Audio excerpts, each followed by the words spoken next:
Hey guys, Ben from bachphotography here, and today we're looking at a fashion/portrait session I did with a model called Laura, and I'll put her Instagram in the description, so if anyone's interested in checking out more of her work, they can there. And today we did this photo shoot with my Sony a7R II, a Sigma 85mm 1.4, which is a really nice portrait lens, and a Sigma MC11 adapter so that I could use my Canon mount Sigma lens with my Sony camera. So for this photo shoot, because it was a really bright and sunny day, we tried to find a lot of shade for all of our photos, but sometimes that wasn't possible, so I also brought my Godox AD600BM studio strobe just to overpower any ambient light that we faced. So this is the photo that we're going to be looking at specifically today. This one was done with natural light, and I'll talk about the lighting techniques, the settings of my camera, and then we're going to go into Photoshop and I'll show you my editing process. So although I used an 85mm for most of the photos in this photo shoot, this one was actually taken on a 50mm 1.4, and the settings were 1.4 for the aperture, a shutter speed of 640th of a second, and an ISO of 200. So the reason I chose an aperture of 1.4 is because I really wanted to blow out the background and bring Laura to the foreground of the photo and really make her pop from the background. Also, I find that using a low aperture for portraits really smooths out the skin. So her cheeks and her jawline and all that sort of thing are nice and blurry, which removes any obvious blemishes from the skin.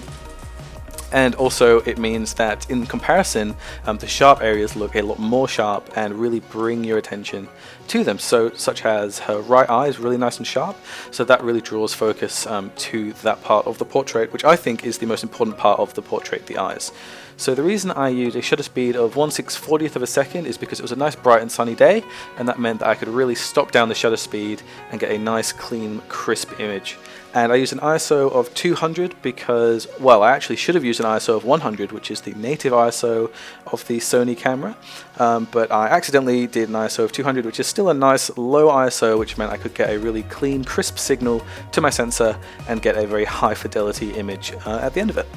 So we were really lucky to find this massive section of the park that we were in that was full of really beautiful and colourful flowers, and we decided to basically do a few photos in each bush, obviously being very careful not to trample any of the flowers. So we had the blue bush there, and we had a yellow one and also a red one, and then also in the scene a bit further to the left where you can't see, it's just out of frame, we had some really beautiful yellow flowers as well. And what we decided to do for this particular photo is get Laura just to find an area in the flowers that was open where she could sit down and sort of surround herself with all this beautiful color. And because I was using a low aperture, it meant that all these flowers really melted away into like a beautiful yellow color. And also because we were shooting at the golden hour, which in my opinion is the perfect time to shoot portraits, when the light from the sun is really beautiful and golden, it really just made the entire photo really nice and warm, really nice and summery feeling, and I think that also really complemented her blonde hair. So that's the reason we decided to shoot in the flowers, and I'm really happy with the result, and I think that this photo in particular is my favorite from the photo shoot. One final thing to discuss is the lighting. So we used natural light for this particular photo and for most photos in the photo shoot. And as you can see in this video here in the background, that is where the sun is. So just behind those trees, which meant that we got a really nice backlit light. And as you can see, Laura's hair on the back just has a really nice rim light. And then behind her as well are some beautiful blobs of bokeh from the sun. And that is a really nice way, in my opinion, to illuminate a photo, getting the sun at the back during golden hour and making beautiful warm rim light on your subject. So let's now jump into Photoshop and look at how I edited this image. So the first thing I did was add a bunch of exposure to the image just to make it the correct exposure. Then I added a little bit of clarity to make Laura pop from the background, and also some vibrance of the overall image as well, because when you shoot in RAW, you lose a little bit of contrast and a little bit of vibrance. So the next step I did was up the shadows a little bit and dropped the blacks, and also boosted the contrast ever so slightly as well. And that's almost everything I did in Camera Raw. The next thing I did was just looked at the eyes to make sure they're in focus, and it looks like the right eye is pretty much in focus there.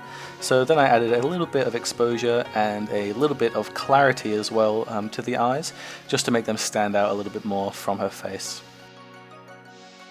And I also did the eyebrow as well, just because that was in focus, and that draws the viewer's eyes to her eye as well. Next thing I did was I dropped the blacks and the exposure all the way down just so I could use it as a masking tool. Now there is actually a masking tool in Camera Raw that you can use, but I've just made a habit of doing it this way, so either way is fine.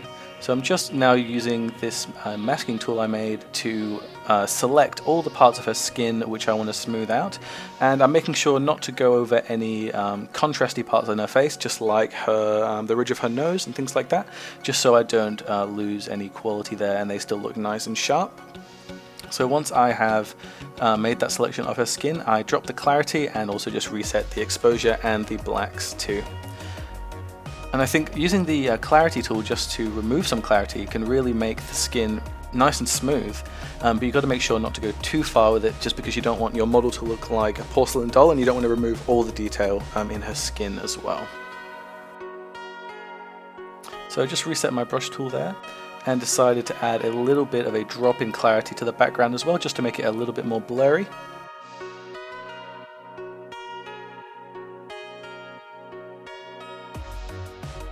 And then the next thing I did was I just went into the hue channels of this image and had a little bit of a play around with the hue. I wanted to remove a little bit of the green from the image just to make the entire scene look a little bit more yellow and a little bit more warm. So I just made a couple of little adjustments there.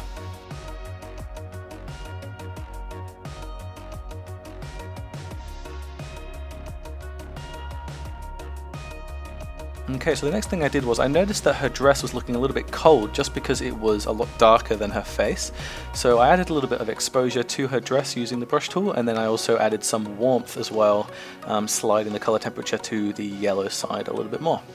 And once I did that, I thought I might as well just make her hair a little bit more golden as well, and just touched up a few little places I thought were a little bit dark and a little bit cold too.